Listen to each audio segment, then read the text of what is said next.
we can get started. And there we go.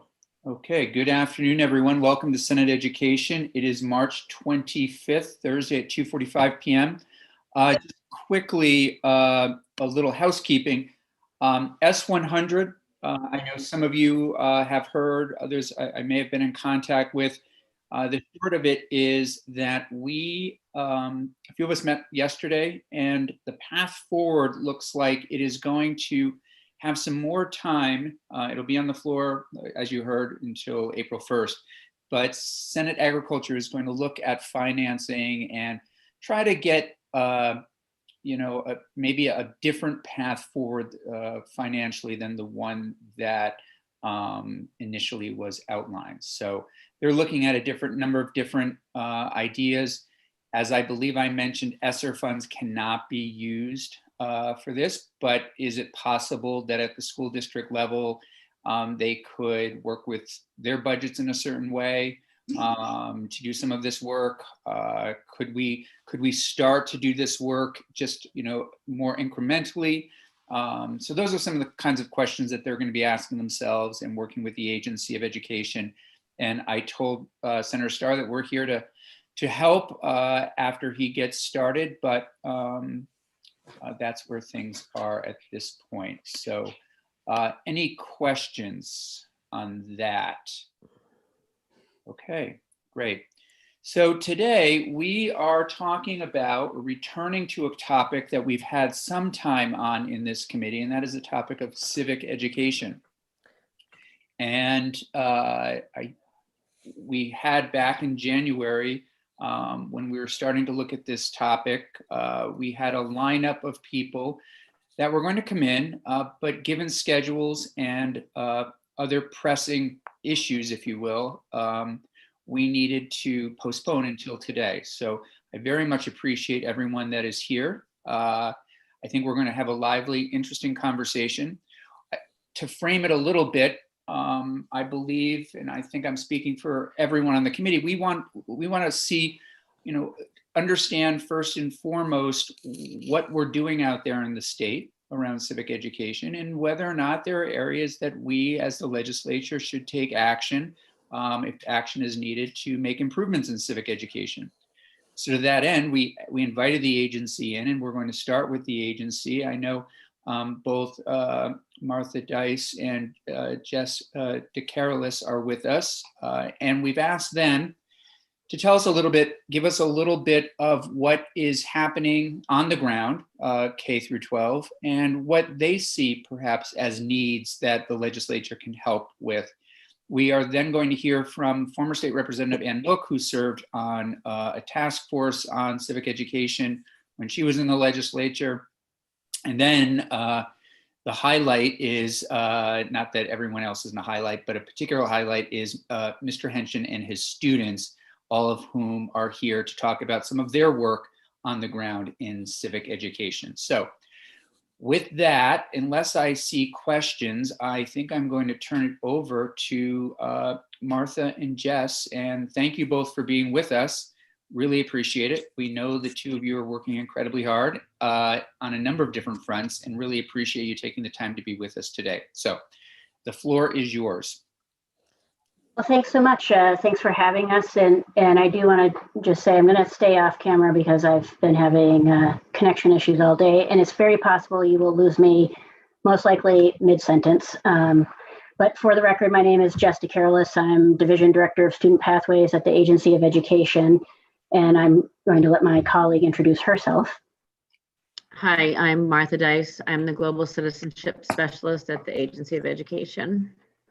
And I think what we're following up on is I think we provided testimony on January 21st, where we did give an overview of the sort of regulatory framework and standards related to civics education, and particularly civics education in a proficiency-based system.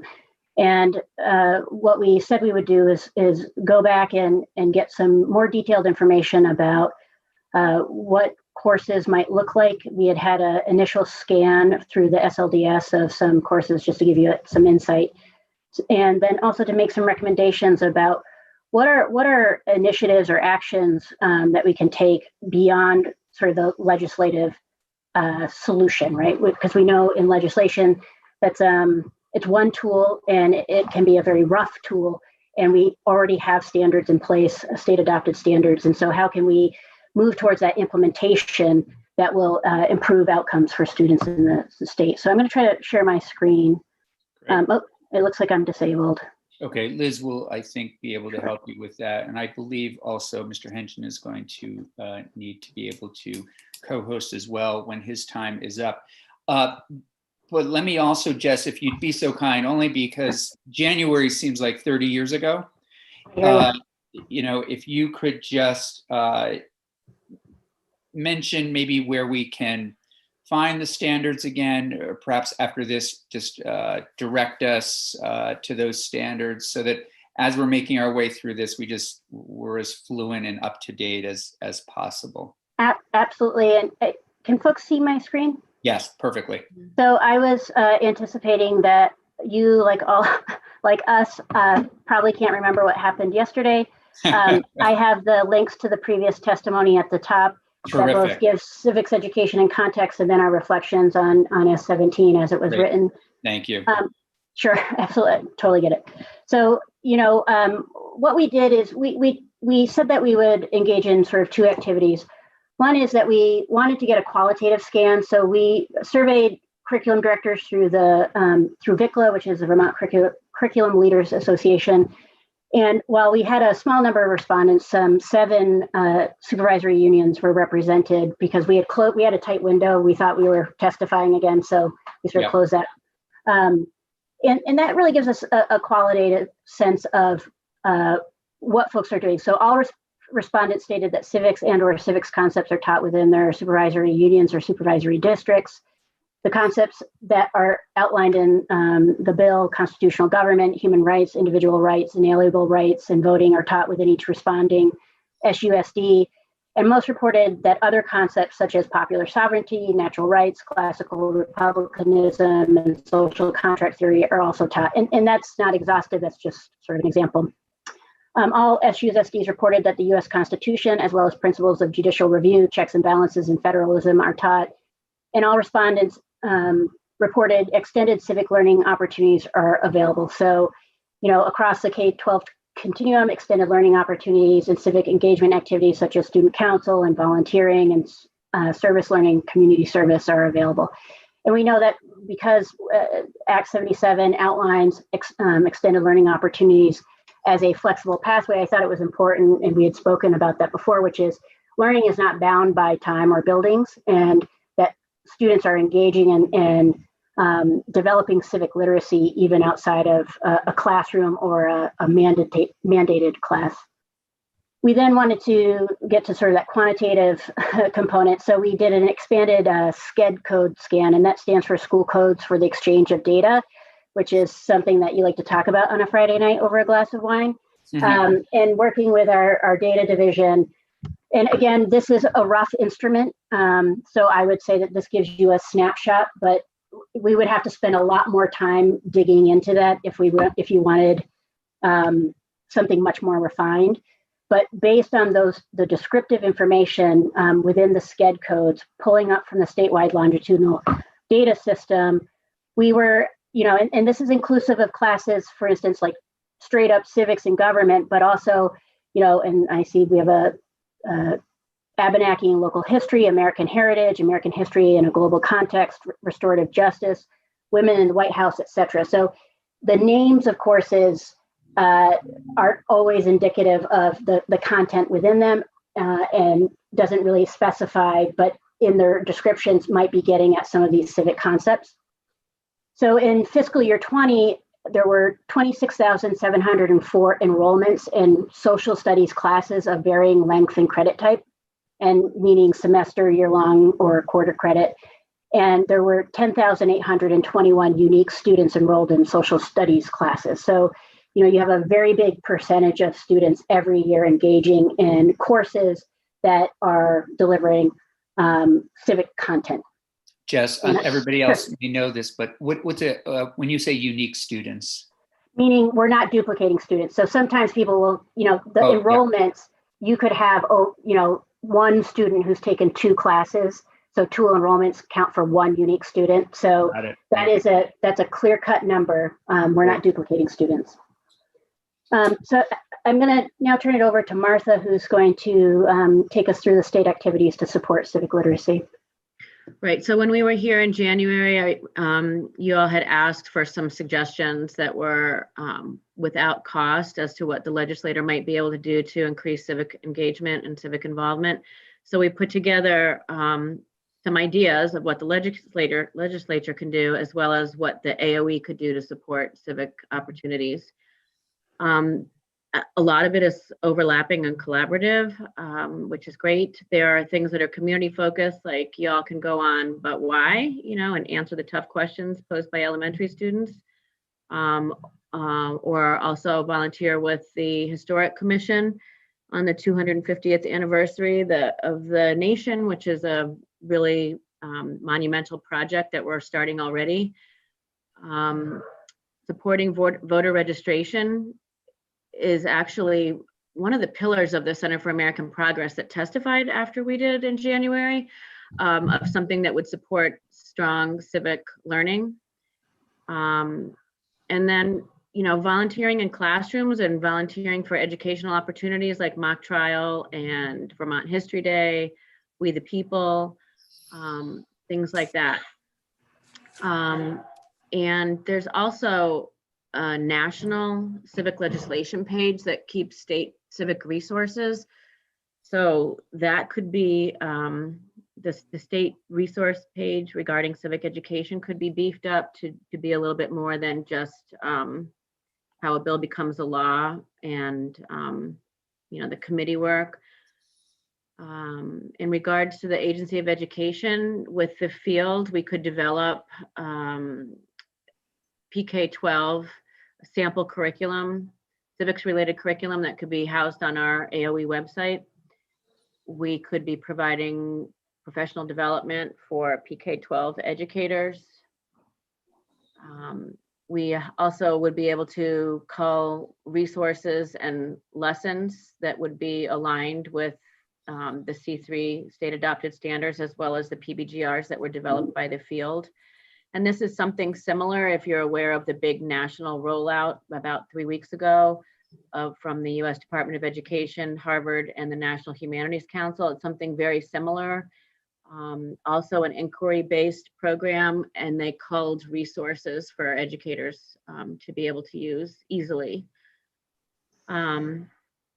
And also we have the partnership with the PBS and PBS Learning Media, and there are a lot of kits that we've developed. And, it's great because we really need that elementary school focus, because social studies education's often been lacking nationwide in the elementary school ages. So just some ideas of things that can be done that are not cost prohibitive, that the legislature can do and the AOE can do, and we could do collaboratively as well.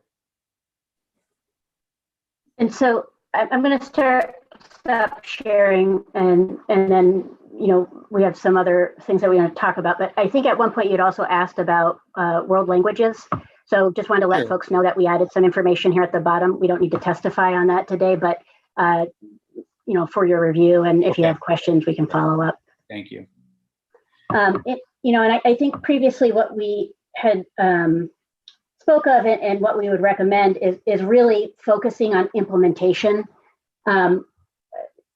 My concern is that frequently from year to year, what we find is that we pass legislation, and then the next year we're either seeking to undo that legislation, right, or improve upon it. And I worry generally, and then particularly as we're going into a sort of recovery phase coming out of the pandemic, that we need to give schools the space and time to invest in implementation efforts versus in designing new responses to new legislation. And there are unintended consequences, because I think that it's a very strong signal to say we value civic education by mandating the passing of a civics education class, but to the degree that we know that for students to internalize their learning, it requires application and application in novel situations independently, that we can perhaps move away from that focus of truly internalizing and becoming civically engaged and having civic literacy, because we turn it into some sort of mandated course that might be disruptive, particularly in a proficiency-based system. I think I'd also sent in a follow-up email, and I put this forward not because it means that we can sit back on our heels, but because I do think it's important for us to reflect that on the Center for American Progress, we have the highest US government AP mean score in the nation. And so I just want to also say that it's important to recognize when our educators and our students are doing well. And while that's a very small snapshot, and that should not be a sole reflection of what students know and can do, it does mean that there are educators in the state who are doing something right, and that should be applauded. And I would also say that we know that the interdisciplinary nature of being, a good citizen goes beyond just civics class, right? We know that media literacy, right, is required, because we know how we engage as a citizen is influenced by how easily we're manipulated, and understand how to navigate media.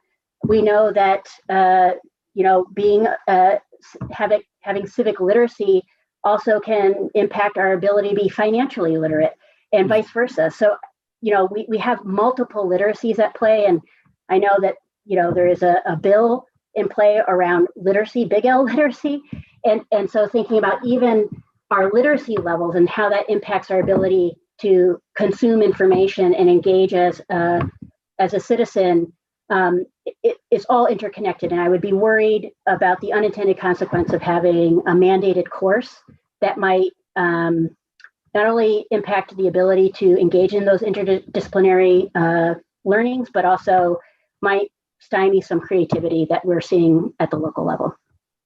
I think your comment about the interconnectedness of everything is key. So that was great. I appreciate knowing the AP scores. Is AP history, American history, offered at every school, every high school in the state?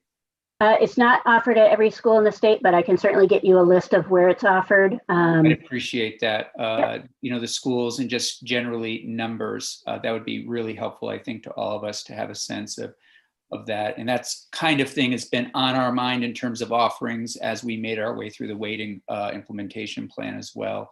What could schools do? How can we make sure that everybody gets to the point at some point of having, all of the kinds of offerings out there that they want to take. Those are all great comments from both of you. Committee, questions, comments? And Jess and Martha, if I cut either of you off, feel free also to add anything else. Okay. Let me see. I think my only question really was the one around AP offerings. Yeah, great. Yeah, Senator Chinden, did you have your hand up? I can make a comment. So this is great. And one thing I want to bring back to this civics discussion is just how do we get the populace at large, the electorate, to engage in civics, not necessarily just our high school seniors and juniors. And how do we use our schools to offer adult education civics classes, or things like having elections, local and state, be on Saturdays, or making state elections a state holiday. But I know that's not why all of you are here from the Department of Education. But in this discussion about civics, that's where my mind keeps going, is I don't think we're going to address the problems of January 6th by just adding a new high school requirement. I think there's more of a larger conversation to be had about having an informed electorate. Yeah, and a real, how can we've talked about this in committee, a real cultural shift in all of this. And, one of the things we kept in mind, I don't remember, it wasn't me, but one of my colleagues on this committee kept, it in mind when we were creating one of the advisory committees or councils in one of the bills, to make certain that students were there. I believe it was the school discipline bill, advisory council, it might have been Senator Perchlik. And, again, having students involved in some of the work that we are producing, summer studies, that kind of thing, I think can really be helpful. Senator Hooker, please. I appreciate your presentation. Thank you. And I'm pleased with all of the resources that the agency has. My concern is that it could be a shotgun approach. And as you know, Senator Chittenden was commenting on sort of educating the populace, how do we ensure that all kids have some exposure as they go through school? And it doesn't have to be a particular class, a single class. I don't know whether it's, sort of electives, but I don't know, I guess we don't get into electives with pre-K and K through 12. But my concern is that some kids may get all the way through without having enough exposure to civics and the concerns that we have in our societies. Yeah, I appreciate that. I mean, I think that's the thing that keeps us up at night in our roles at the Agency of Education. And I do want to recommend, going back to our previous testimony, because there is a backbone, which is the C3 standards, and then proficiency-based graduation requirements, and our education quality standards, which are the rules that govern education, also speak specifically about what is required content to be taught, and that's inclusive of civic concepts within social studies. But to this question about what's enough, and it's hard because, particularly now, I'm sure that everybody is feeling an urgency for like a quick solution, something that we could put in place that would just sort of like fill the gap. But if we were to do a root cause analysis and why is it that all students aren't getting what they need when they need it, we're going to be digging down deeper into, how is our education system structured? What is the difference between being in a public school versus a approved independent school in which there are two sets of accountability systems? What does it mean if we are resourced differently? We have different staffing structures. We have different pay scales. I mean, there's all sorts of things that I think can contribute to that, let alone in a pandemic when we're talking about predictable broadband access and being able to engage in remote learning activities, either during or not during a pandemic. But I do think that if we allow for schools, if we have that backbone around the standards and then provide the supports and the space for schools to implement and develop those coordinated curricula that connect and provide for those both discipline specific and interdisciplinary approaches, I think we can go a long way. And then I think what we've provided are some opportunities in which we could support schools and those extended learning opportunities that allow for students like who are sitting here to engage in that extended learning and application. And then again, our accountability system, so our education quality review process by which we are holding, schools accountable. I can't stress enough that now more than ever, I think it would be really important that we provide a foundation by which schools can rebuild and recover, as opposed to perhaps putting something that is incredibly well-intentioned and important in their path that might be disruptive to some of those recovery efforts. Yeah. Senator Hooker, did you have a follow-up to that? I'm all set. Thank you. Senator Lyons. So thank you very much. Your presentation was very helpful, and those of us who have had kids who've gone through some really excellent programs in their schools, I think we understand what you're doing and how well it is done in many of the schools across the state. As you're talking, I'm thinking about some of my own experiences with some of the Mideast countries and with through the World Affairs, Organization of World Affairs, where people have come to our country to meet with people like me including folks from Yemen and the Congo and other both African and Asian countries and Mideast countries. And the conversation is what is our democracy, and what is it, and how does it work? And that is such a penetrating question when you try to explain to someone from Yemen what democracy is. So you can begin by saying, well, you're selected, you get picked in a vote to be on the select board, and then you make all the decisions for the town, and other towns are doing the same thing. But then the question is, well, how does that work? So for me, as you're talking, I think whoever said it, it's the culture, but democracy is a culture. Mm. And so then we think about who's in charge. In a school, the kids are not in charge. The school, the model for the kids is a top-down model. There's no democracy in the classroom unless it's a unique environment. There's the principal is the leader and makes the decisions, right? That's not a democracy. So I guess the question is, how do we put in place that little democratic process and build that culture when the model that we're embedded in is not a democratic model? So then I say, then I ask the question, well, gee whiz, how, my favorite expression is, golly Ned, how come we don't have some kind of a little pilot program, and why don't we allow for some independent democratic process within a school or a group within a school and do something different? And it doesn't matter who the kids are. They don't have to be the star pupils, but they could be all the kids from all the groups in school, because we know there's still groups in school. So I'm trying to sort out, the need for civics education and having people involved when they grow up and they start voting and participating, if there hasn't been that model for them from the get-go. So Yeah. help me understand that. Well, first of all, I'd like to say that I think you've asked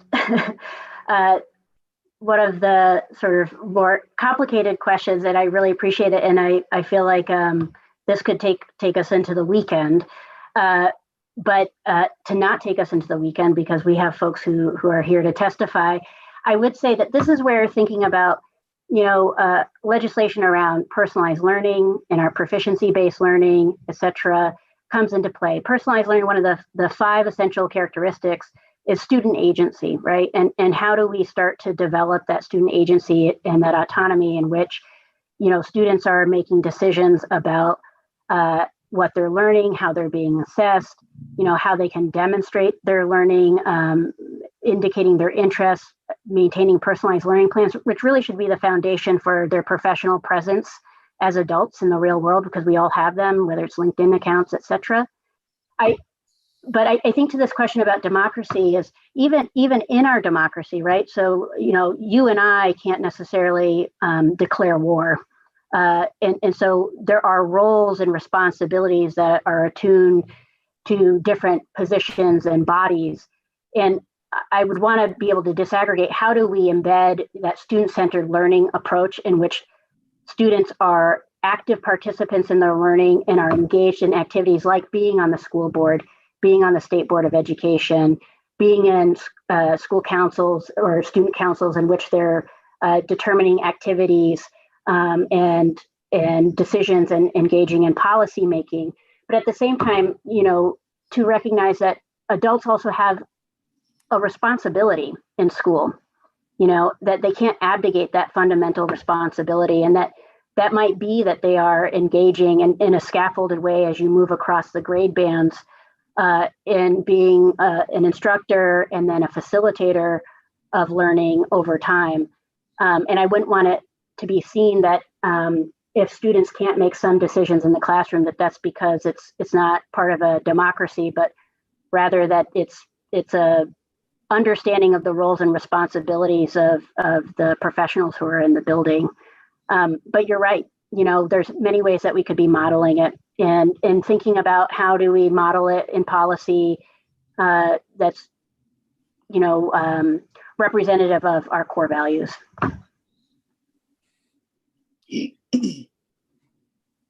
Okay. Can I just Martha, quickly you wanna add? something? Yeah. Yeah, that in the C3 standards that were adopted by the state board in 2017, there is a category called participation and deliberation, applying civic virtues and democratic principles. I mean, and it goes all the way down to indicators that students should be able to be proficient in by kindergarten in regards to specific democratic principles of equality and fairness and responsibility. And you can get those things really organically through, when students are allowed to participate in what the class rules should be, or in, who are the line leaders and leaders for the week and things like that. So it starts at a really early age.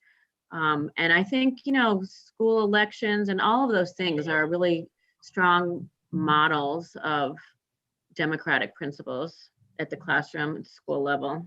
I don't want to keep going. Can the two of you stay with us for a little while we hear from others? Is that possible? I'm looking to Martha and Jess. Okay, terrific. Then let's move on to Ann Mook and our students, but we'll start with former State Representative Ann Mook, who reached out to me indicating that she would like to weigh in on this subject. She was part of and I'll let Ann describe it, a civic education task force when she was in the legislature. So with that, Representative Mook. For the record, I'm Ann Mook, and I served for 6 years on the House Education Committee and then 4 years in GovOps. I have a passion for civics and couldn't let this bill go by without some comment. In about 10 years ago, I chaired a task force, and for the life of me, since I've talked to Senator Campion, I can only come up with a couple of names of people who served on that committee. Most of them were non-legislative, but people within the statewide civics, history, democracy, places that were having successful programs from around the state. And along with former Bob Paolini from the Vermont Bar, we had this task force. Because we ran out of time at the end of a session, it went no further. And just to let you know, for those who don't know me, is I have a background as a teacher, as a coach. I've worked with a lot of young people and staff of different ages in the field of recreation. Though my task force notes are long gone, my memory of the things that were strong outcomes of our task force are still in my mind. And so when I speak about some of our findings, I'm weaving those findings into into suggestions. As we all know, as we have campaigned over the years, we are alarmingly aware that much of the general public do not know what the legislature does, the branches of government, how a bill is created, and the process to become law, what an individual's rights are, what democracy is, and how US democracy differs from other countries in the world. Unless a student has a dedicated teacher that includes some of those above information in a course, Those graduating students do not know how to register to vote, why it's important, or even what a ballot looks like. Or perhaps they would invite you as a senator or a House member to come and do a special day in a classroom to talk about what you do. Jess says it very well. There are concepts mentioned in the quantitative scan that are very important and are right on the mark. But I implore you, as we as a task force said years ago, to pass a strong civics bill that would require students to take a civics and democracy class in either 9th or 10th grade. No substitutions.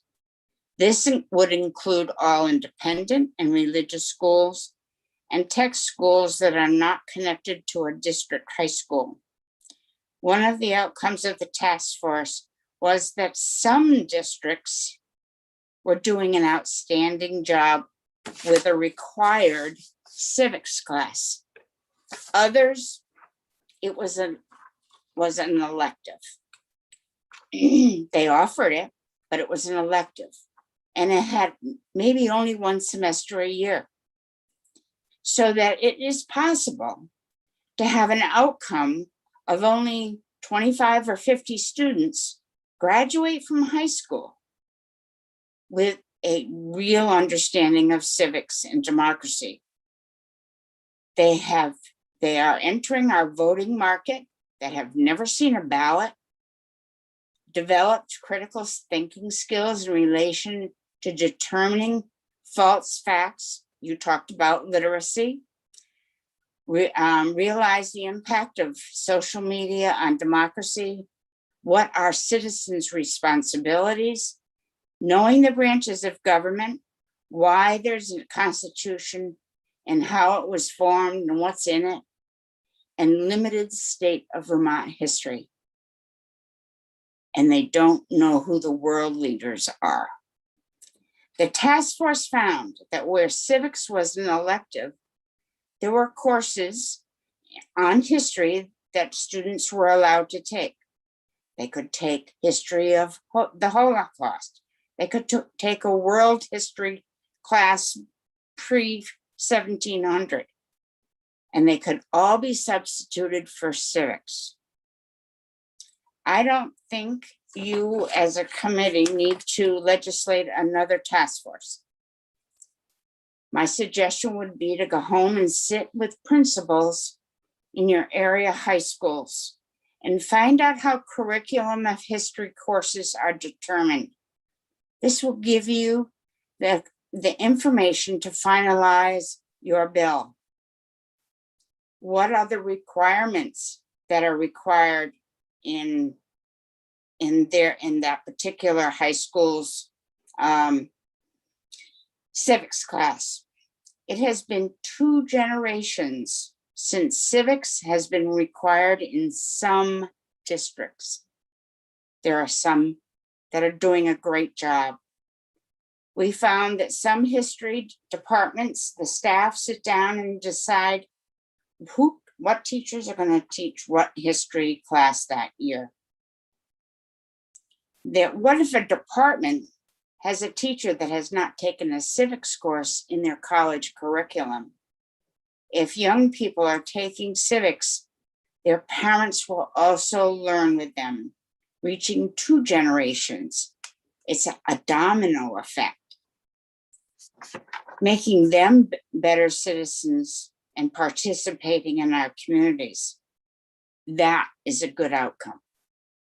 So I urge the AOE to take this very seriously. It's a domino effect. Our society is a worldwide community with government, business, agriculture, energy, health issues, to name a few. And democracy only works when we have an informed and educated citizenry, and knowledge has an impact on our actions and reactions. The future of this state and country are dependent on the understanding of one's vote and knowledge in how it impacts everything. And I personally would like to have the committee take a look at all of the Vermont State College curriculum to see if we're asking our AOE to put together the specifics of civics, are we getting backed up at the college level? So if the college courses, if they offer a civics class, is it required for education majors, history majors, graduate students? Is it available for teachers that are trying to update their curriculum? Whether S17 or House 216 moves forward, I thank you for your commitment to civics. I want to thank Senator McCormick for instituting Senate 17, and to the senator from Bennington for allowing me to come before you. The last thing I want to say is that implementation, we need to give it 3 years so that not only can school districts and the education department work together in making this a uniform reach for communities. So those are my comments. Some of them are personal, some of them were outcomes of the task force. Thank you, Representative. Committee members, before we move on to Mr. Henchen and his students, any questions for Representative Mook? And Representative Mook, we're hoping that you can also stay on if possible and hear from Matt and his students. Okay. Because other questions may pop up after that. Will you announce to us where they're from? Yep, we'll start in just a minute. I'm just Okay. waiting to see if there are any questions. Okay. Mr. Henchen and students, hearing from all of you is incredibly important to this process. And we're so glad that you are all willing and have made the time to be with us today. I am going to turn the floor over to Matt, and Matt, I'll let you then turn the floor over to your students and you can all introduce yourselves in whatever way you would like. But thanks for being with us. So with that, and you're muted just so you know, Matt. There you go. All right. Yeah. Thank you very much. I think I really am hoping that Anne, you can stick around, Martha, and Carol, I believe, because I would love to sort of like talk through and address some of the issues that you guys brought up. I think you'll see in some of our testimony that we tend to align in many ways. I would say that the one place where I would not align is, if you really want to know what's being taught, you got to go to the teachers. Principals are busy, curriculum coordinators are busy, and you really got to go to the teachers to really know what's really being taught. So just a quick piece before we get started. So my name is Matt Henchen, and I'll do an introduction to my piece. We were going to be kind of short and sweet, and I created a prepared piece because I've never really done this before, and I figured it'd be better to just sort of read a prepared piece.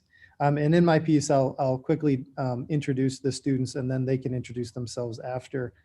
They'll be speaking after I speak. So again, my name is Matt Henchen. I use he, him pronouns, and I've been a teacher for 15 years in the great state of Vermont. I'm really, truly honored to be invited to speak with you today, and particularly to be in partnership with a few of Vermont's amazing young people, Uma, Maya, who will be joining us later, and Mary. I have an enormous amount of respect for the work that you do, and I'm honored to be part of the history and traditions of the Vermont legislature. I've sat in the State House many times supporting students as they testify, but this is the first time I've been in front of the microphone, and I must say it gives me a greater appreciation for the students who have gone before me. I wish we were all in that beautiful building together, but it is the work and not the building that is sacred. Over the next few minutes, I'll be sharing my evolution as a civics teacher with the hope that it will illuminate and put into greater perspective some of the issues that S17 was designed to address. So I grew up in Western New York, south of Rochester. I moved to Vermont in 1997 and eventually earned a bachelor's degree at Johnson State. As a recent graduate, I was given an amazing opportunity to teach a college level online social studies course for CCV by my dear friend and former professor, John Christensen. On the way to the job interview, a semi-trailer truck swerved in front of me and caused a head-on collision. We were both fine, but I showed up at the interview with a torn shirt and some blood on my collar. It was pretty embarrassing, but after explaining what happened, John told me, go to the hospital, get checked out, you got the job. Anybody that's willing to show up after a head-on collision clearly deserves this. So I taught a first course online. I don't even honestly remember which the first one was, but over the next few years, he asked me to teach more online courses, and I taught sociology, psychology, anthropology, ethnic studies, global studies, US history. Eventually, I got a bit frustrated and I said, listen, why won't you ever let me teach the same course twice? I put all this work into developing a curriculum, and it would be nice to just kind of cruise a little bit. And he looked at me and said, basically, well, how will you learn all the things you need to learn? He said, the problem with teachers these days is they just don't know enough content. And more importantly, they don't know how to put it together in a way that helps students understand. I learned two things from John. I learned that content is important. Students cannot Google things that they're not even aware of. And I learned that the best way to learn content is by teaching or performing. I ended up at UVM in a master's degree program for history with a goal of becoming a college professor. However, after talking to a few of my professors, I began to take a more serious look at teaching at the high school level. They knew I loved Vermont, and they also knew how few opportunities there were for college professors in the state. And so I made the shift. I decided to go to St. Michael's College because of the strong reputation it has. And it was there that I was exposed to the ideas of the famous Vermonter John Dewey. And those ideas really, really affected me. I grew up in New York State with a Regents diploma. And although we had a 19th century health sanatorium, like literally out the window of the school, and a Native American graveyard 100 yards from the school, we never once used either of those in a history class. Instead, it was lecture, test, and quizzes.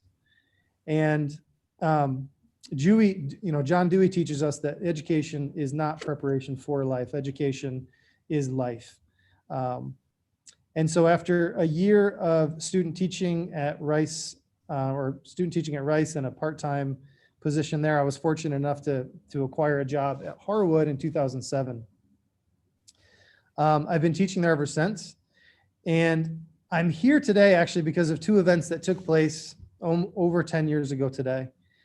The first event, I was teaching a course called History on Film, and we had explored a new documentary, Michael Moore film that came out called Sicko, which explored healthcare systems around the world. And one of the students said, is it really true that America is the only country that has no universal healthcare system? And one of the other students said, that's not true. And I said, well, it is in fact true. And a couple of the kids were a little angry about that. And they said, that's ridiculous. Like, why can't we do something like that? And just to be clear, we followed the film with a frontline documentary called Sick Around the World, which looked at how every healthcare system has problems, right? There's no perfect system.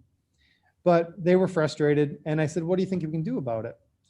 None of the kids raised their hands. And I said, listen, the bell's about to ring.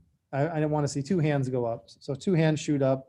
I asked the first kid, he says, I don't know, you just told me I had to put my hand up. So I asked the second kid and they said, listen, the only thing you can do is get a good job. And I said, well, what about, calling your politicians, your local lawmakers? What about getting active politically? And what happened was really kind of shocking. Pretty much the entire class, regardless of class or ethnicity or gender, pretty much it was just a barrage of all politicians are corrupt. They're all the same. The system doesn't work. Nobody cares. There's no point. And it really shocked me because what I thought I was doing was by helping students understand problems, I thought that they would be inspired and motivated to change. And in fact, what I was just teaching was a curriculum of cynicism and disengagement. And it wasn't working. I went home that very same day and I picked up my son and my stepdaughter with my wife, and she asked the question. She saw some political signs on the screen, or sorry, on the street, and it was during the Brian Doobie Peter Shumlin election. And we used to ask kids about questions about politics because it was just hilarious to see what they would say. So my wife asked my son, you know, hey, who do you think we should vote for? And I actually happened to share a video, get a video of it. And I want to show you guys my 7-year-old. So hopefully you guys can hear this. Let me know. Somebody give me a thumbs up if you In the can. run-up to race, I asked my 7-year-old son who he thought I should vote for, Brian Doobie or Peter Shumlin. This is how he responded. So can you guys hear that okay? Yeah, okay. Well, Brian Doobie doesn't know about healthcare, and he might kill at least one baby. And Peter Shumlin voted 4 times for us to pay at least $1 trillion a month. And where did he get all of that useful information? I asked. I watched it on TV. Oh. Actually, that does sound kind of familiar. Last year, Shumlin led the effort to raise over $20 million in taxes on the working families of Vermont. Healthcare costs for Vermonters are rising $1 million a day. Families and businesses are struggling, and there is a direct line between skyrocketing costs and insurance company profits. That's why Vermont needs a single-payer system. So after being so well informed by TV, how does he feel about voting? So who do you think I should vote for?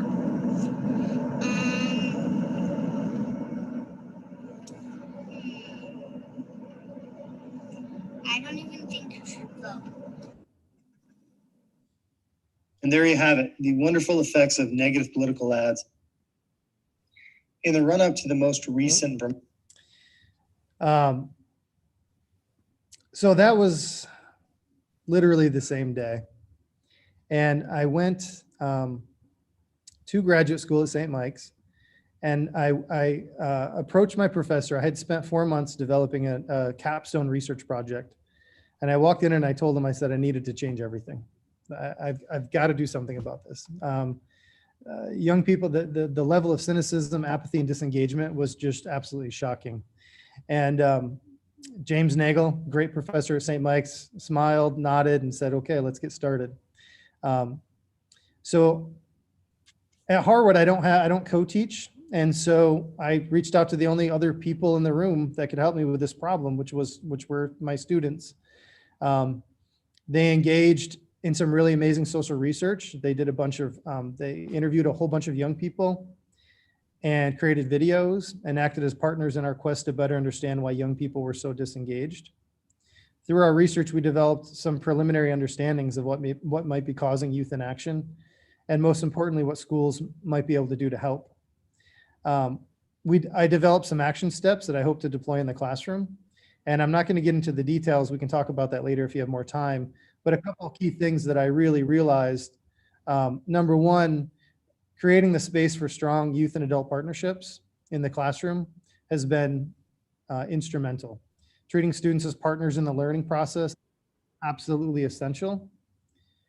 And number two, I was and continue to be a huge proponent of proficiency-based teaching and learning.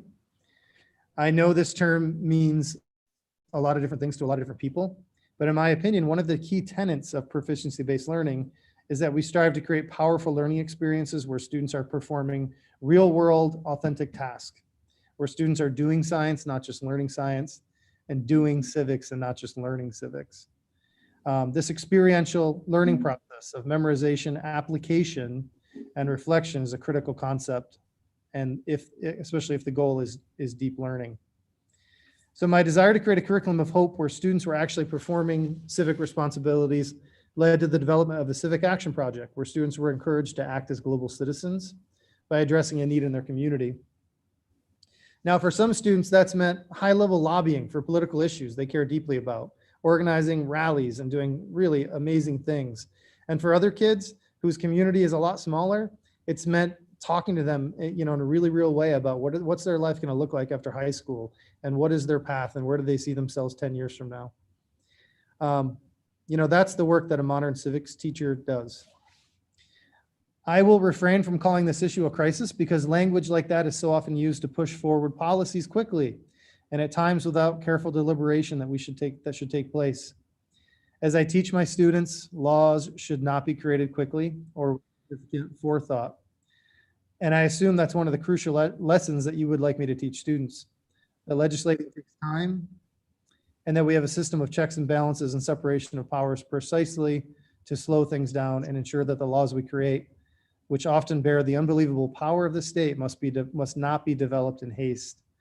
The founding generation of this country knew this, but not enough Americans seem to understand this critical idea that it takes time to legislate and that slow, steady progress is generally more sustainable than fast fixes.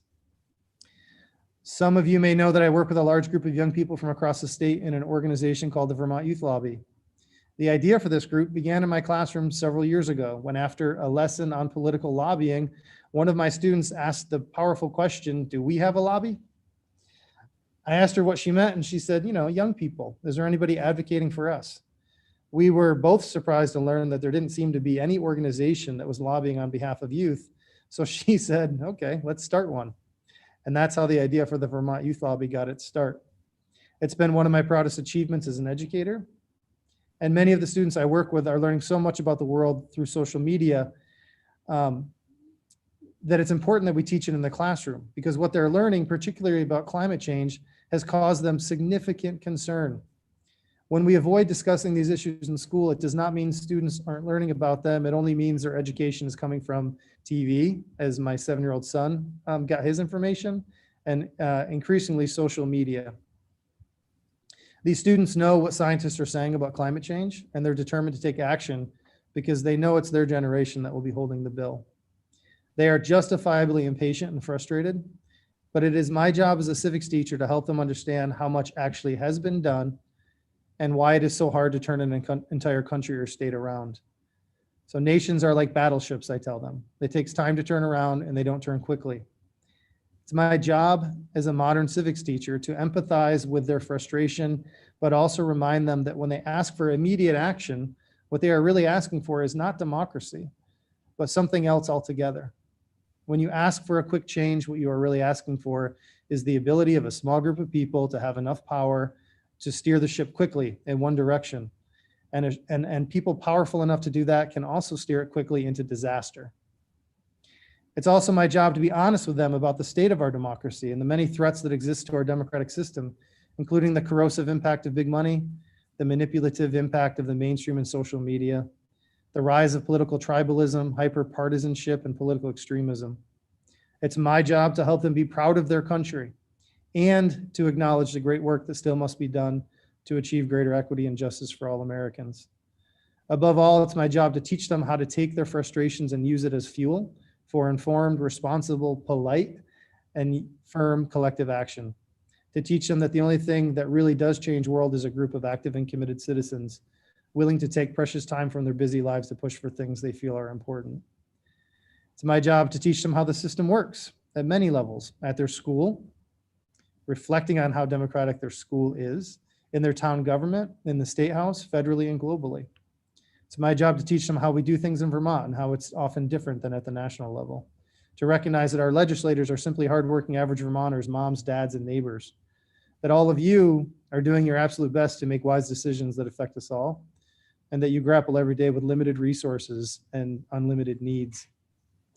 It's my job to help them understand how a bill becomes a law, how average citizens influence the process, who to write to, what to write, and how to stand up for what they believe to be true. It's also my job to instill in them a sincere reverence for the truth and to teach them the critical skills required to develop an informed opinion through quality research. I teach them what real research is, that it is an attempt to get closer to the truth through the examination of multiple perspectives, that we search for the truth in one perspective and we re-search for the truth in another. that it's not enough to have 3 sources if all of them share the same perspective. It's my job to model open-mindedness, critical self-awareness, metacognition, deep self-reflection, and to teach them about some of the universal biases that make us all vulnerable to manipulation. A modern civics course includes lessons on the Constitution and government, but it must also include lessons on human psychology and conversations about bias. Students must be taught to acknowledge we all have confirmation bias, which causes us to actively seek out, more readily embrace, interpret, and remember things that make us feel good, and to avoid, underplay, and ignore the things that make us feel bad. It's my job to teach students that politics is like a bird, and that for a bird to fly straight and strong, it needs a left wing and a right wing. To introduce students to insightful moral philosophers such as Jonathan Haidt, who argues that liberals and conservatives actually have many of the same values, but that they simply prioritize them differently. Mr. Henson, I just want to let you know that we do have some people that need to leave at 4, so I do want to get to your students. So I just please keep that in mind. Yeah, I only have another 30 seconds. Okay, great. Thank you. So I'll cut to the chase. My story is definitely not unique. I wanted to explain the depth of what a civics teacher does, but I also want to point out very, very importantly that there are a lot of teachers across the state doing this similar work. Yeah. And I'm sure there are many cases of individual students and groups of students who are still falling between the cracks and graduating without a proficient understanding of their responsibilities. So we must do something. I've got a couple key talking points. We actually absolutely want you to do something. We don't want you to just sort of kick the can down the road. We don't think that you need to reinvent the wheel. There's some great, Civics Now is an amazing organization, and we strongly agree with their recommendations. We've summarized their 10 recommendations into just 2 things, and I'll keep it brief. But number 1, we ask that you make the space and that you mandate that all Vermont students take the equivalent or experience the equivalent of 1 year of U.S. history, and that they experience the equivalent of 1 year of civics. The decision of what goes in those courses should be left up to those schools, but we want you to make the space. Tell schools it is important. There are a lot of reasons why civics has been squeezed out of the curriculum, and just by making the space, we feel like you can prioritize that work. And then, of course, to invest in a long-term commitment by charging the AOE to create a serious multi-year effort to work with teachers and students to improve the quality of civics education in the state. I put forward these ideas to a large group of teachers, and 143 out of about 150 teachers said absolutely yes. Every high school student in Vermont should take at least 1 year of U.S. history and 1 year of civics. I would love to discuss some of the details, but I do want to move on. I think the next student that's going to speak is going to be Uma Laker, and I'm going to hand it off to her. Great. Welcome, Uma. Senator, may I make a comment to Matt? That If it's very brief at this point. yes, it is. Please. Harwood should be very honored to have him on his staff, Yes, on their staff. thank you. Uma, the floor is yours. Hi, I'm Uma. I use she, they pronouns. I'm a junior and I attend Harwood Union High School for half of my day, and the other day I spend at HCLC, which is otherwise known as the Harwood Community Learning Center. It's a Uma, can you increase your volume a little bit? You're not coming through that. I have headphones on, so it might be. Yeah, let me take the headphones out. Okay.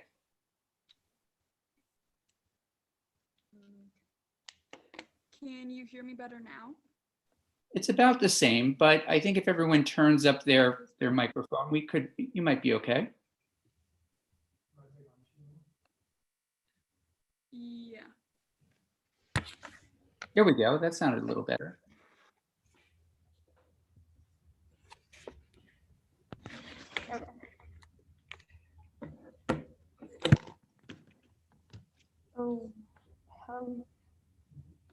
Okay. So I am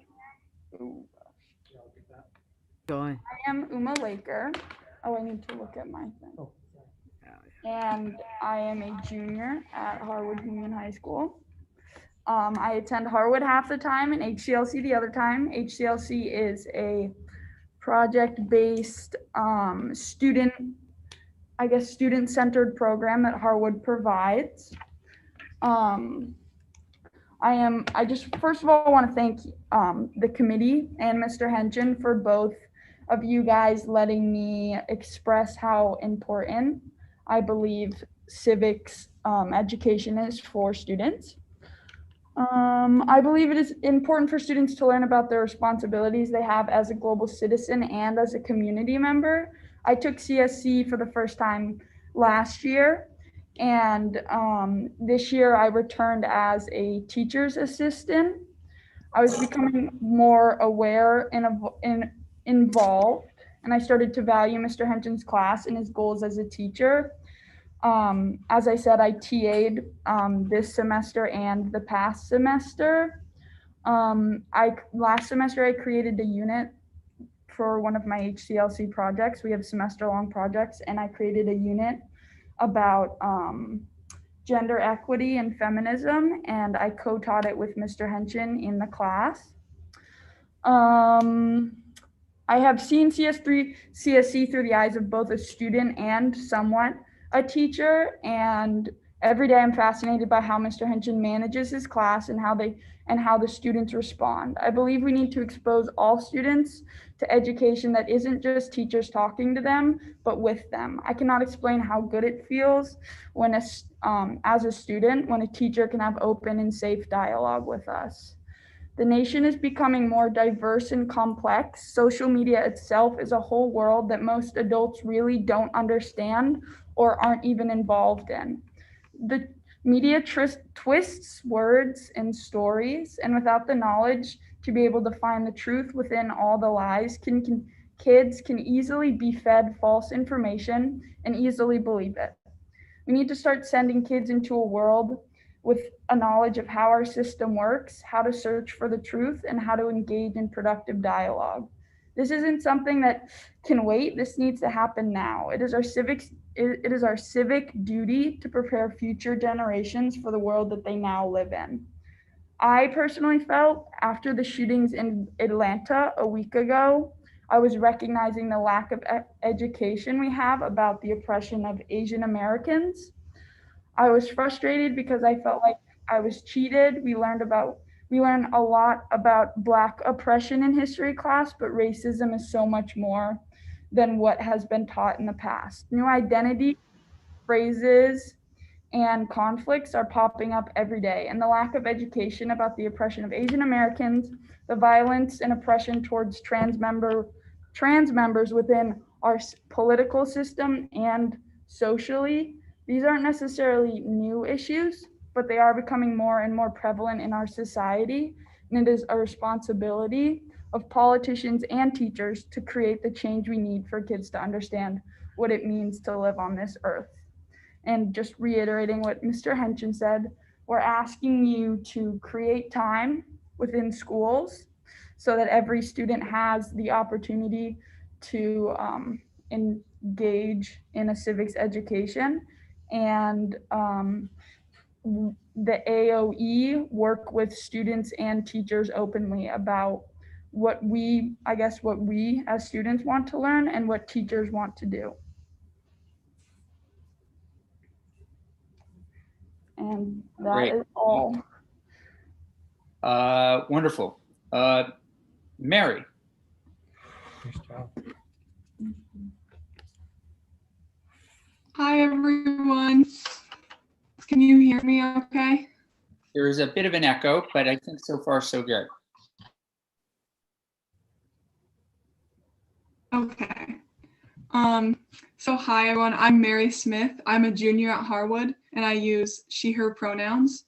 Thank you so much, guys, for having us here today. We really appreciate this opportunity, and thanks for listening to us. So a few weeks ago, I was sitting in a classroom with Matt Henchen and two other students during a youth lobby brainstorming session, and he asked us whether we knew what the Senate Filibuster was. I had heard it before in the news, but it's sort of a weird word and like sounded too complicated for me to understand. And with all the other news and projects on my plate, I just didn't really feel like doing the research. And Mr. Henshin, seeing that none of us knew what it was, decided to pull up a 5-minute video just explaining it and its history. And it explored both Democrats and Republicans' points of views and how those views have evolved over the years. So immediately I understood how this new information applies to current events. New progressive bills in the National Senate might not be able to pass despite Democrats being elected into the majority. The bills wouldn't be able to pass because the filibuster grants the minority, in this case the Republican Party, the power to decide whether to even hold a vote. This seems to me to be a blatant disregard for the voice of the American people. So what does it mean to elect a majority into the Senate if they cannot wield any power to pass the bills after they sponsor? So after watching this video and talking about it with my teachers and my peers, like I'm fired up, right? I have a new understanding of how the US Senate functions. And now next time I'm watching the news, I'll be looking out for headlines pertaining to the subject. I'll be observing which Democrats are against it so I can draft them a letter. And maybe I'll ask my friends to do the same after explaining to them how abolishing the filibuster makes our National Senate more fair and just. So I share this personal story because it demonstrates how a quality civics education can change students' perspectives and ignite in them the motivation to participate in democracy.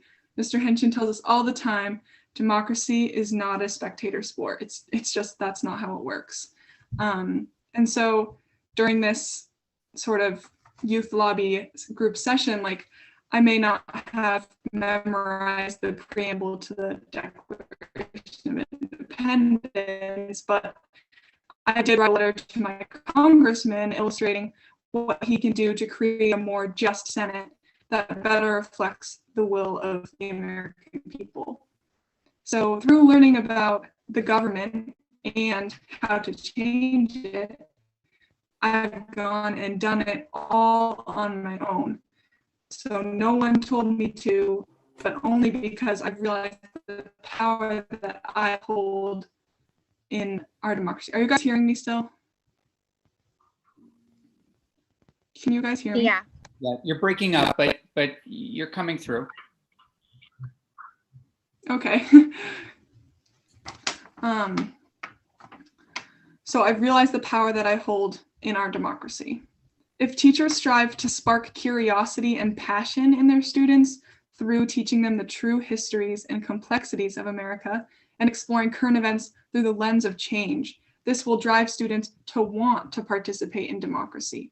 So while Bill S-17 does cover important topics, I don't see immediately how it will create civically active citizens. I don't really see how it would prevent another January 6th from happening again.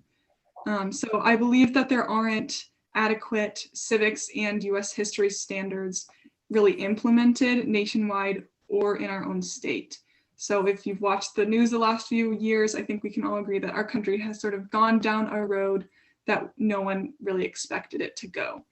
And to me, this indicates that something is very wrong with our public education system. We do need to change this, and Bill S-17 is a small step for that. And I really thank you guys for taking that initiative and like making space for us to all talk about it. However, I believe that our efforts need to go far beyond how that bill is written right now. And so my recommendations are the same as Mr. Henshin's and Uma's, that the Agency of Education establishes some sort of work group of stakeholders, meaning teachers and students mostly, to reevaluate civics in Vermont and to think about how the Civics now standards and C3 standards and the work from the Ethnic Studies Bill can be better implemented in classrooms on the ground. And additionally, mandate 1 year of proficiency-based civics and US history which gives schools the space to take action and really work this stuff out. So even though reevaluating the system might be sort of a tough process, I think it's necessary for the survival of our democracy. And so that's sort of what I'm passionate about and what I wanted to reinforce with everyone today. Thank you so much for listening. I'll really appreciate this opportunity. Great job, Mary. Thank you. Maya. Hi, I'm Maya. I'm also a junior at Harwood. Thank you for having us today. I also have a personal story to share, like Mary. So toward the end of my freshman year, I was presented with a choice between 2 history courses that I was required to take as a sophomore. As they were described to me by my teachers, one studied ancient civilizations and related them to the present, while the other looked at present issues and compared them to history, and then took action. However, if you ask students to describe these courses, they'll tell you that one is harder with more homework, reading, writing, and higher level dialogue, while the other is easier with more hands-on and project-based activities. I chose to take the easier class not because I was looking for an easy way out, but because the content of the class was genuinely sounded more interesting and important to me. While many of my friends who took the other class spoke very highly of what they were learning, I've definitely not regretted my decision. The reality is that I ended up learning so much from being in an action-oriented class that focused on real-world solutions to real-world problems. It was really apparent from the first few days of class that most of the kids were not too psyched to be there. This caused me some discomfort and created a bit of tension in the classroom. However, the tension also provided me with an amazing opportunity to discuss really important issues with people who thought very differently than I did. I also credit my participation in the youth lobby to taking that class because I'm involved in current and relevant issues and I felt compelled to take action. I've since realized that I missed out on some important concepts that students in the other class learned about, including a foundational understanding of our democracy and historical roots. They also had the privilege of engaging in some very deep, high-quality discussions that benefited their learning in new ways. Unfortunately, the stereotypes that students associate with these 2 courses causes the makeup of each to be very different from one another. The courses are divided often by students' involvement and dedication to their education, which often relates to other factors and increases 2 homogeneous and strikingly different classrooms. If we were all together in one classroom, all students would have the opportunity to challenge their thinking, build a strong historical understanding of our world, learn about relevant issues, have productive dialogues, and take action. Although our recommendations are to allow schools the flexibility to determine what full year experience in U.S. history and civics would look like, I would strongly recommend that schools create common experiences where students from diverse backgrounds can work through these difficult concepts and issues together. After all, if we can't get along in a class, how will we ever get along in the broader community? I can honestly say that without these experiences to challenge my thinking and the opportunity to discuss controversial topics and then the chance to learn about current events, I would not be nearly as involved in making change in our world. I would also have a more difficult time discussing important topics without the skills that I built in that classroom environment. If you let Vermont students go through high school without learning how to engage in productive civil discourse, being challenged in their thinking, or taught how to take action, then you're leaving us without the resources to become the next generation of leaders. If you let us go through high school without having deep discussions, learning about historical context, and reading timeless and timely texts, we might be ready to take action, but we'd be going into it blindly. If history repeats itself, but we don't know our history, we can't learn from it. It's clear that we need to do both of these methods to give students a comprehensive and effective civics education. But it's simply impossible to ask one teacher to teach students the history and how to take action in just 1 year. However, if every Vermont student had these learning experiences, our generation would be more adequately prepared to take on leadership and change-making roles. But this cannot wait. There are students in Vermont classrooms right now learning the skills that they will use when they're in your positions. These are our future lawmakers, and they deserve to know how to lead just as much as kids 5 years down the road. The longer it takes to come up with these solutions, the more students there are going through school without learning these skills. By not taking action now, you're leaving current students unprepared for ending gun violence, climate change, pandemics, systematic racism, and so many other crises to come. Please listen to our recommendations to do something now. Make the space for at least 2 years of history in U.S. civics and establish a civics working group to determine how we can collectively work together to strengthen the teaching and learning of democracy in our state. Thank you very much for the opportunity to share my perspective. Great. Well done, all of you. Thank you. Oof.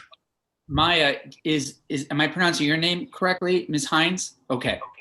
So as well. Okay, terrific. Please go ahead. And thank you for being with us. Thank you. Hello, and thank you for the opportunity to share my thoughts with you all today. My name is Maya Hines. I use she, her pronouns, and I'm a freshman at Harwood Union High School. I'm also a member of the Vermont Youth Lobby. I'm here to encourage you to take strong action to improve the teaching and learning of civics in Vermont. In the 5th grade, I was lucky enough to experience an amazing sustainability course at Crossbrook Middle School. I'm not sure if it was officially a civics course, but I believe it provides a great example of what civics education in Vermont should look like. My teacher, Sarah Popowitz, worked hard to create individual relationships with each student, allowing them to connect to the content we were learning in their own unique way. The projects we worked on in class encouraged us to work together to accomplish real-world goals, and we truly felt like we were making a difference.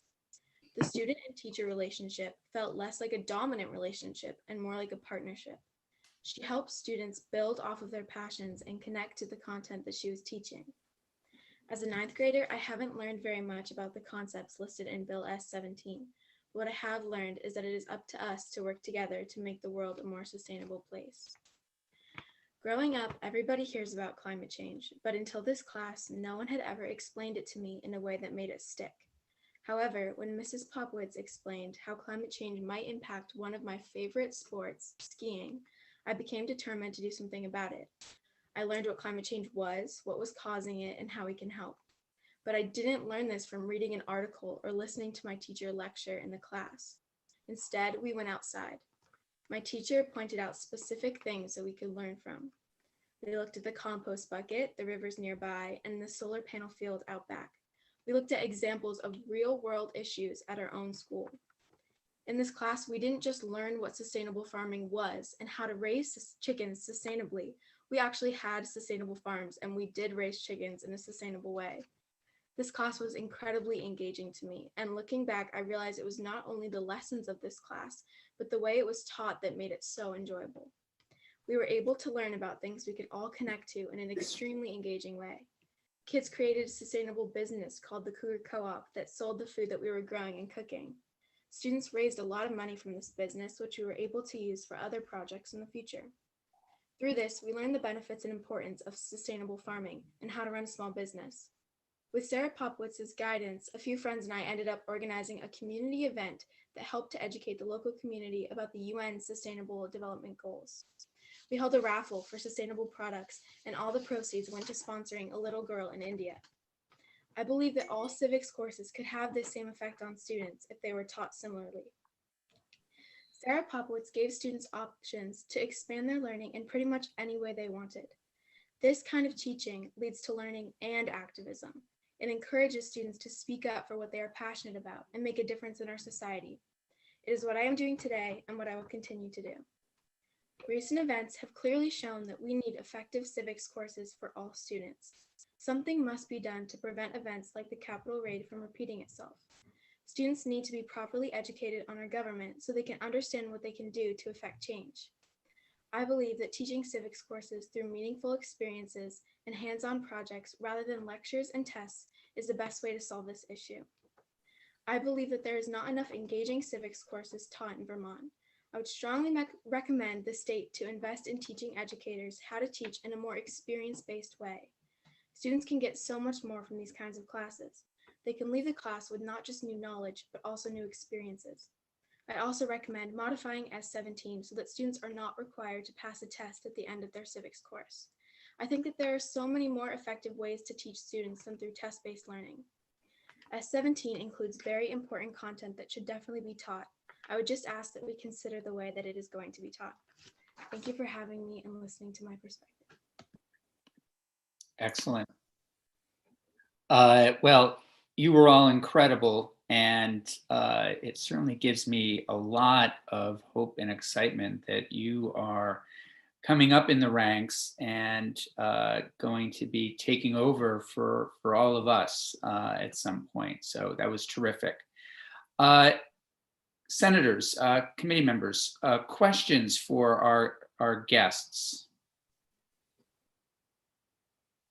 Senator Lyons, please. So thank you. You are all so articulate, and you've just done an excellent job. And I just would like to congratulate you and your teacher for bringing you here and bringing your outstanding speeches. But I do have a question, and that is your classrooms. How diverse are the students in your classrooms? I mean, do you have a diversity of kids who are going to college, not going to college, or is it pretty uniform in who you're interacting with while you're learning about history and democracy and civics? Matt, who best to answer that, knowing your students and what grade level they're in? You're muted, Matt. Yeah, I think most of them can answer it, with the exception of Maya, who is in 9th grade and has yet to take the civics course next year. Okay, Mary? Sure.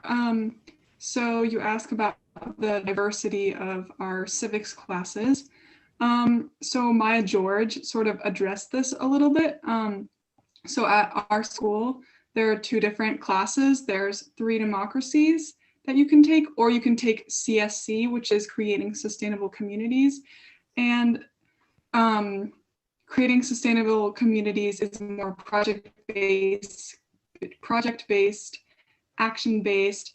And like she said, I think you said it really well, using like connecting the present to the past, and 3 democracies is more connecting the past to the present.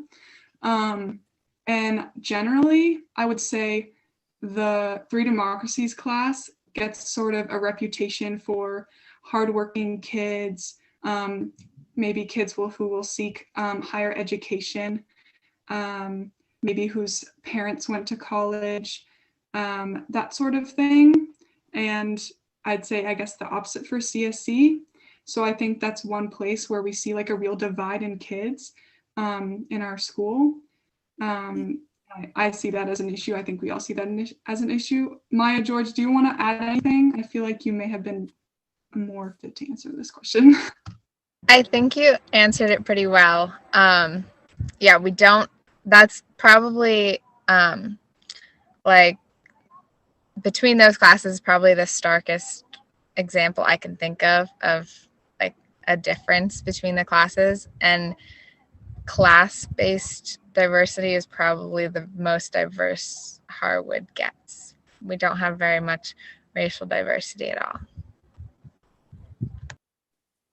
I would say in a nutshell, that's an issue that our department has been working through as sort of an equity issue. And we're either looking to combine the courses or to have every student take both courses. And that's as sort of thinking about part of this work too. I think what Maya shared, and I tend to agree with, is, when it comes to civics education, we need to bring everyone together. It really needs to represent all of the diversity in our school, so that we can learn how to work through issues. And so we've recognized that as an issue, and we're doing our best to address it. So a few takeaways for me, and I'm wondering, Martha, if you could just weigh in on this as much as you're comfortable with it. I mean, first, it sounds as though everybody, all of our students and Matt, all agree that, coming up perhaps at some point with working group, whether it's formal or informal, to continue these kinds of discussions, to kind of create curriculum, make everything that's happening in the classroom as dynamic and as exciting as possible, and as important as possible, is essential. The other piece is that students feel as though, having a US history requirement and a civics requirement is important. And I'm wondering, Martha, if you wouldn't mind saying something about that, where we're at with those kinds of things. I mean, I know we have standards, but if you have any response to that, that'd be helpful. To the first piece,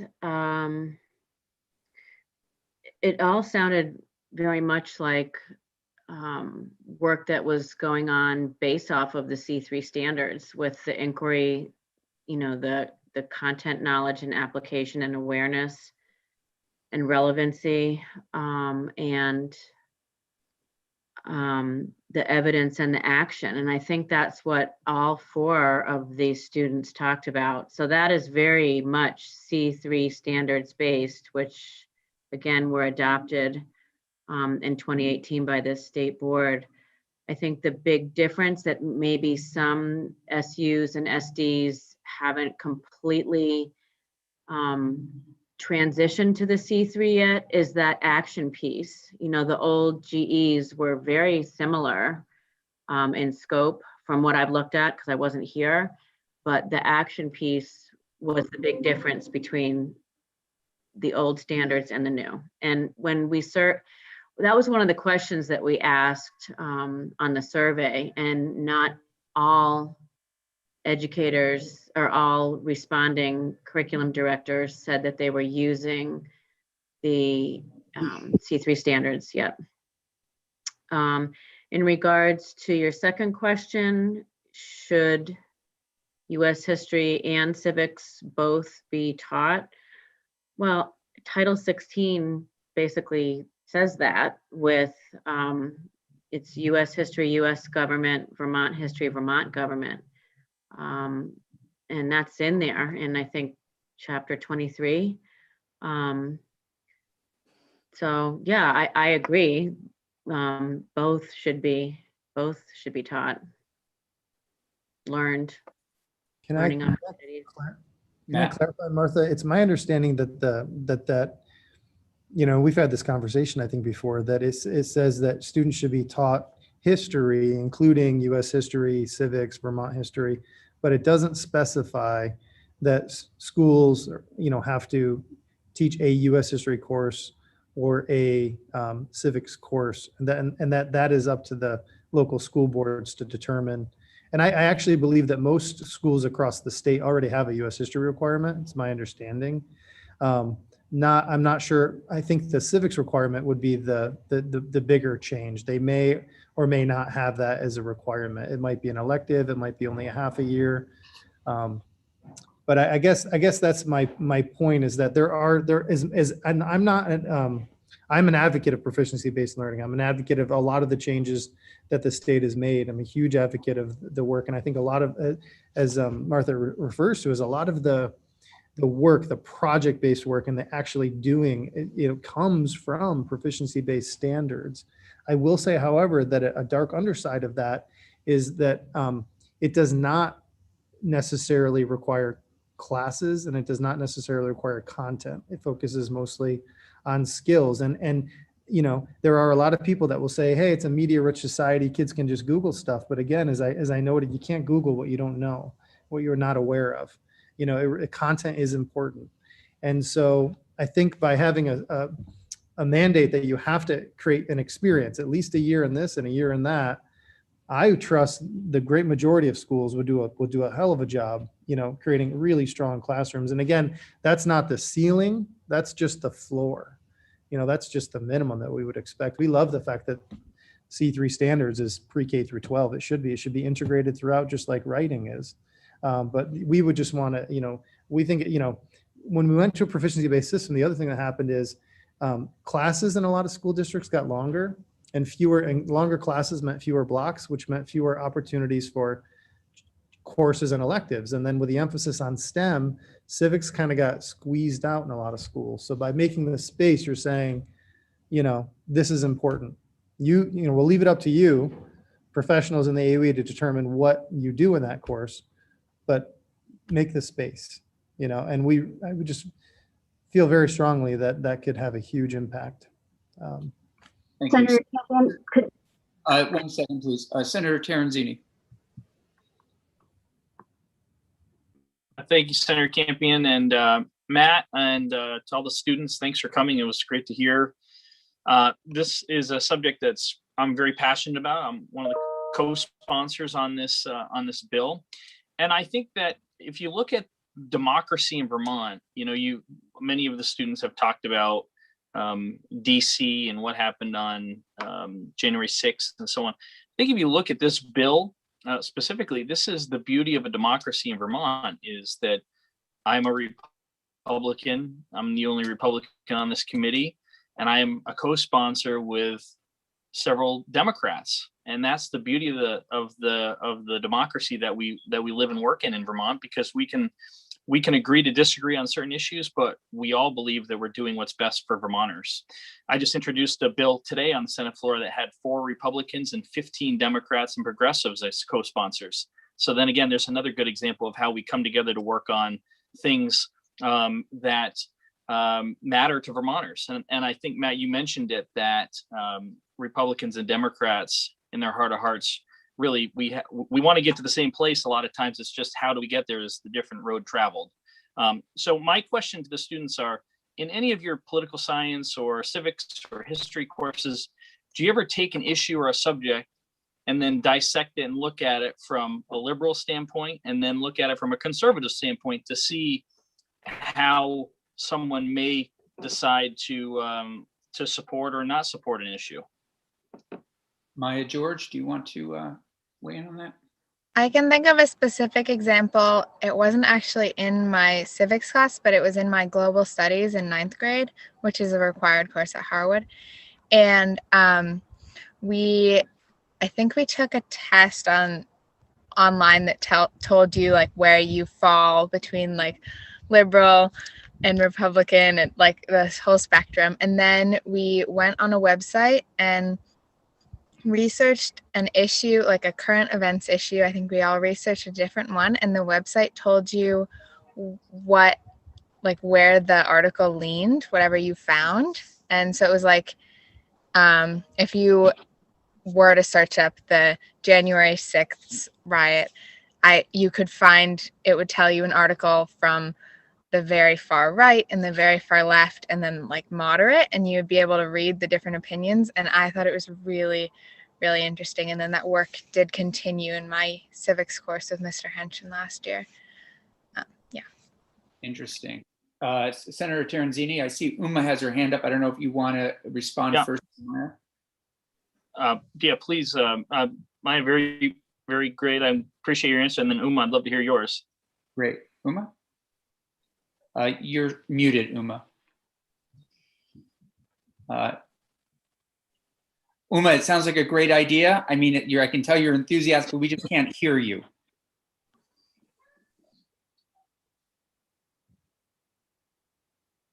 Anybody else want to jump in? Matt, do you want to give an example of something or a class?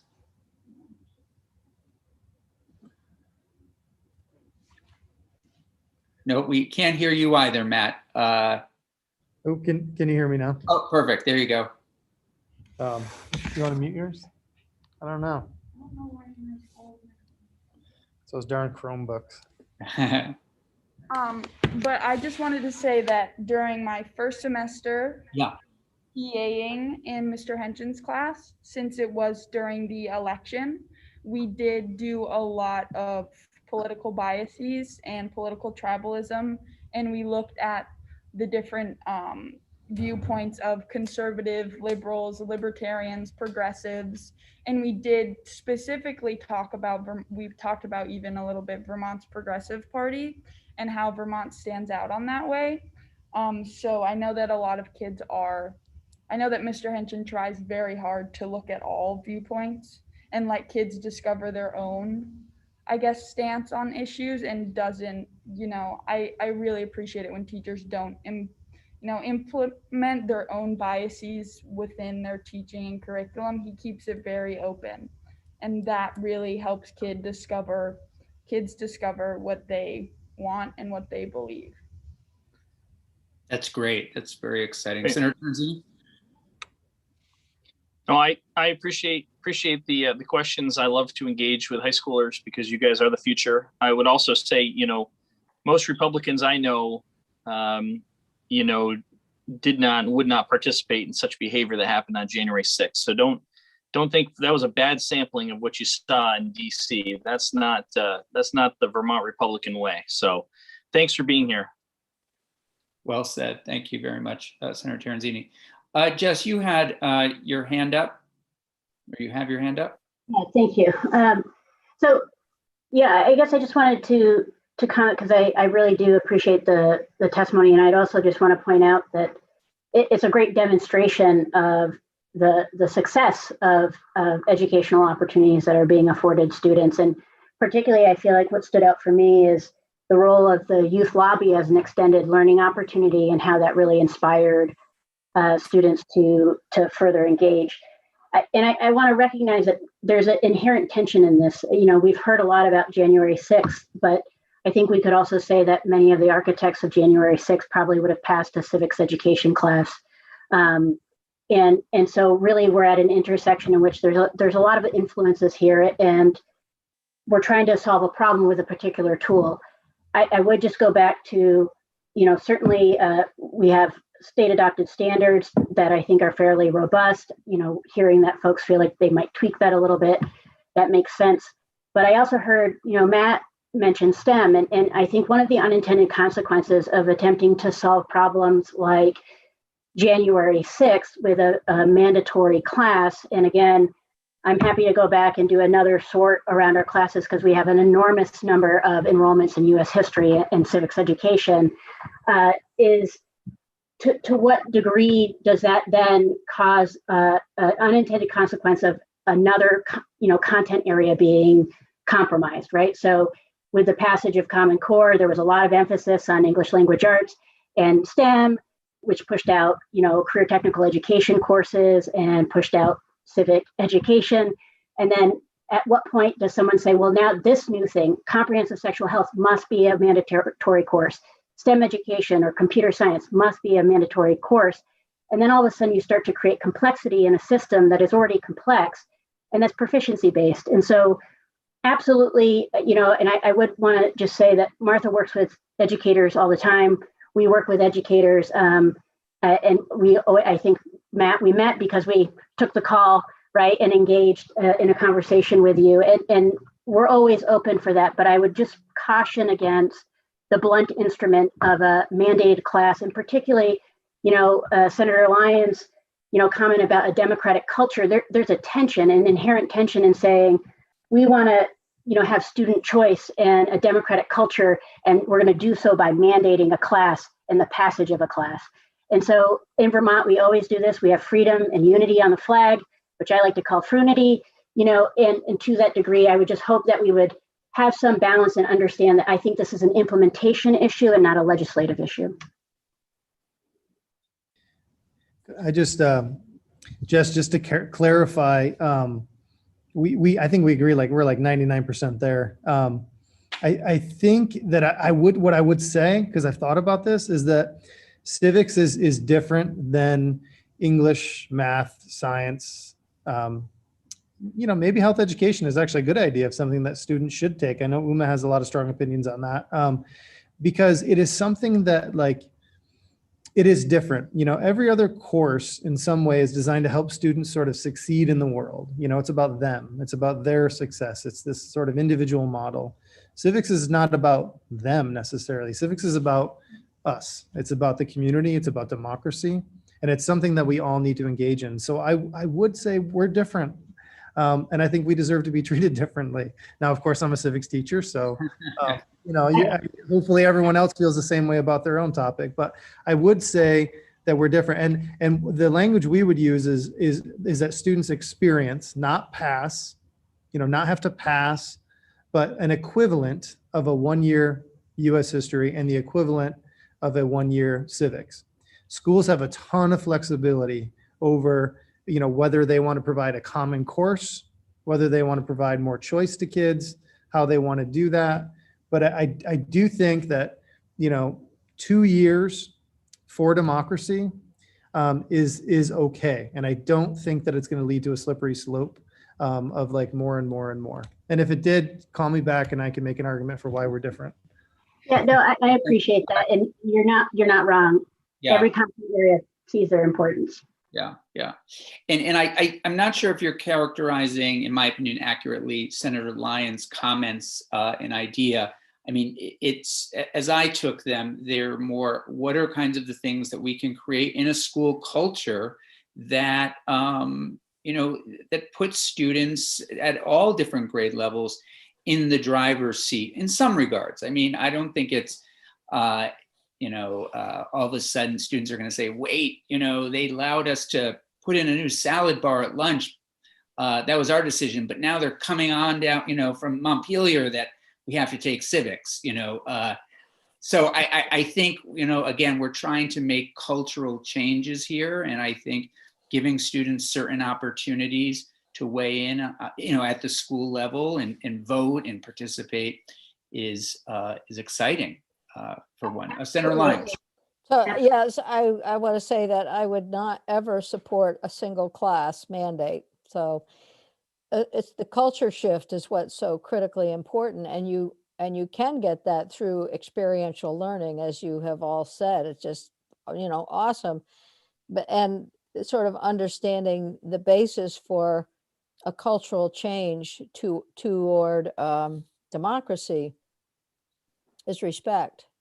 Yeah. So the lack of respect that we saw on January 6th was just unbelievable. So how it's clear to me that your classes have built respect, and it's probably through a demonstration of respect for each one of you and others in your classes. Yeah, this has been incredibly helpful. Senator Perchlik, please. Yeah, thanks. Sorry I had to leave to go to government ops a couple times there, but thank you so much for the testimony. I really appreciate Mr. Henshin's work at Harwood. I think it's great. My own daughter participated and really learned a lot from the youth lobby. But I think that the issue that we'll have is kind of what Jess brought up, is if you push here, what are you pushing off the table on the other side, and how do we make sure we're not just loading more onto the agency of education that has a lot going on, but still provide the space. I think I heard both Henshin and several of the students talk about making sure we create the space for these discussions in all the schools throughout the whole state. So I'm definitely very intrigued and interested in how we can move forward and clone Mr. Henshin and put him in all the different school districts somehow.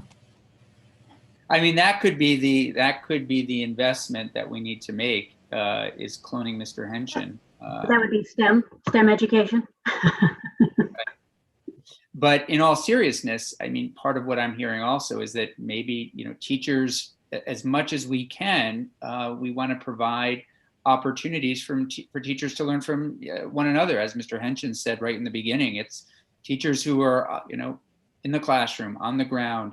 Are there ways that we can, instead of cloning Mr. Henshin, but get him in front of other teachers so that he can play a role in their professional development and help and share ideas. And I think I heard that also early on from Martha around, are there things that we can do to, create some curriculum that teachers can access? And I think that's kind of exciting as well. Senator Perchlik.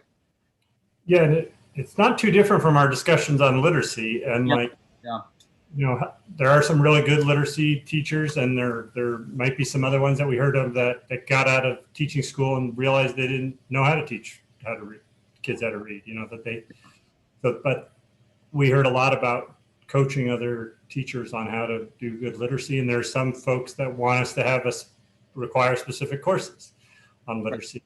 So it's a similar discussion, and it's an interesting thing for us to think about of what the role of the legislature is in trying to create this space and create kind of a top-down approach on some of these things. So. Yeah, no, I think there's some really exciting possibilities. Martha, please. I was just going to say, we've been doing precisely that. We've been having Vermont educators working with educators from Alabama and North Carolina on this piece in Civic Education and U.S. History project. So they can come back and, work with other educators. And we also have the Vermont Alliance for the Social Studies, which, we didn't have our conference this year, but that's mostly other social studies teachers presenting the amazing things that they're doing in their classrooms.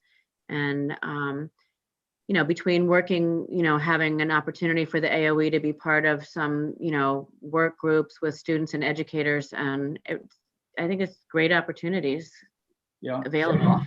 Can you would you say, where you're sitting, are there things that the legislature can do if, for example, you felt like we need to expand those opportunities? Is it funding? Is it, again, creating more spaces out, during the summer where people can have, and you don't have to answer that right now, but, that's just something where we can be helpful. And it sounds like there is already a structure in place, and, just maybe that's something you keep in mind.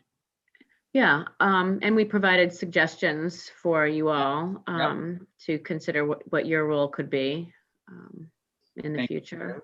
Yeah. I will say that Uma just said that a lot of that work would be improved if there were more students at the table, which I would agree with. And I do really, I want to say that the students in the youth lobby for years have been saying, we need stronger civics. We need stronger action civics. These are some of the best and brightest, most motivated kids that are coming from excellent schools, and they're still feeling like we need more. And I just, I think Vermont is doing a wonderful job. And I think the C3 standards are wonderful. And I think what the work that the AOE does is amazing. And I think a lot of the opportunities, the social studies conference, but I'll be honest, I didn't attend the conference because I'm too busy, teaching. I mean, there's things that even I can't do. I just really, really want to push home how powerful it would be for us to make the space for civics and say, as a minimum, as a floor. And again, you can leave it up to schools to determine. Maybe schools give choices. Maybe it's a quarter here, a quarter there. Maybe this course qualifies as a quarter civics, whatever. You're not mandating they pass it. So you're not breaking, I don't believe, the tenets of proficiency-based learning. You're not mandating that they pass it. You're not mandating that they have to score a certain percentage. It's still being assessed through proficiencies. So I get it, and I understand we can make huge strides through voluntary, like sharing bright spots and encouraging people to do amazing work. And no matter how hard we work, there are still going to be thousands of kids that fall through the cracks in the state. And I got to speak very strongly for those kids who, hey, they're struggling in this or they're struggling in that, so let's just do this path or that path, or and again, I'm just going to do the strongest I can to advocate for democracy and for education for democracy. We cannot just maintain the status quo. We can't. And we have to do more. And I think making the space and it is a very simple act that the legislature can do to get the ball rolling. And quite frankly, most teachers will take it from there. But I don't know. I don't know how other students feel on this topic. I know. I see a question from Senator Perslick. Did you want to weigh in on this, Senator? Well, I had a question for Mr. Henson on his proposal and from the students as well, from the 1 year of history and 1 year of civics. Could it be, like, civics can be pretty broad, and what we even heard today is you could take a history class that's also a civics class. So I assume that, and that's part of what you're saying. I guess tell me if I'm wrong, is what you're saying is that each school or school district would have the ability to kind of figure that out. So they could maybe make it to where the history class is a civics class, or maybe they can there's a way to make your math class a civics class, or, just can you fold civics into other things and still meet the proficiency-based standards? Yeah, I mean, as long as a history class had social civic components from the C3, civic standards, absolutely, or an English class, or even a math class. I mean, you could combine those. So I think that's up to the school to decide. We do we have a strong civic sort of unit in this piece, and that's you do a quarter here and a quarter there and a half there. Quite frankly, most schools, 99% of the schools are going to say we sort of already do this, but I think it's going to force the conversation of, how are we teaching civics? How are we teaching this? Where are we teaching this? Where are we teaching the C3 standards? How are we teaching that? Because I will tell you, I love those standards, and I don't think enough people love them as much as I do. And I don't, and I think making the space would go a long way towards reconsidering those standards. The other thing I'm wondering if we should be making the space for is, I don't know if we've ever had a student-led summer study from the legislature, one that we say to students of a certain age that they should be in the driver's seat as we are asking ourselves how to educate for democracy. You are at an age where you're going to be voting soon. You're seeing what's out there. You're talking to people. And that might be something this committee would be interested in considering, doing either formally or informally, creating that kind of opportunity for students, but also a real opportunity for us to hear back from them after, a summer of talking and thinking about this kind of thing. I see that we are we're a bit over time in terms of where I thought we might finish today. So I think I know we'll be coming back to this in some way. What I would ask committee members to do is, let's prepare for a committee discussion on this tomorrow or Tuesday. I'll look at the calendar just to sort of see what direction everyone wants to go in. I can't thank Matt, you and your team, Representative Mook, Martha, and I know Jess left, but this was a really important conversation. And I think students look back and hopefully say, hey, we played a role, and these guys and gals are thinking about some of the things that we said. And so thank you for that. And hopefully we'll also be able to have you look back and say, we helped advance something in some direction. So with that, do I see any final words? I like your idea about a student-led summer committee or study committee on this. I'd like to mention in the students to think about that. Yeah, no, I would be great if they would think about that. And how these usually work is, I don't know if we would even maybe be the first in the country to have a completely student-led and funded, summer study where we would be the legislature would provide questions that we would ask you to come back with answers on sometime in January. So it's something to think about, and something that we'll think about. But in some ways, I really can't think of people who would be better to help us, make this culture shift that we're talking about than those of you who are at this age and having the experiences that you're experiencing. So, okay, committee, thank you for a great discussion, and thanks everyone. And we'll look forward to returning to this conversation soon. Thank you. Thank you. Thank you. Thank you.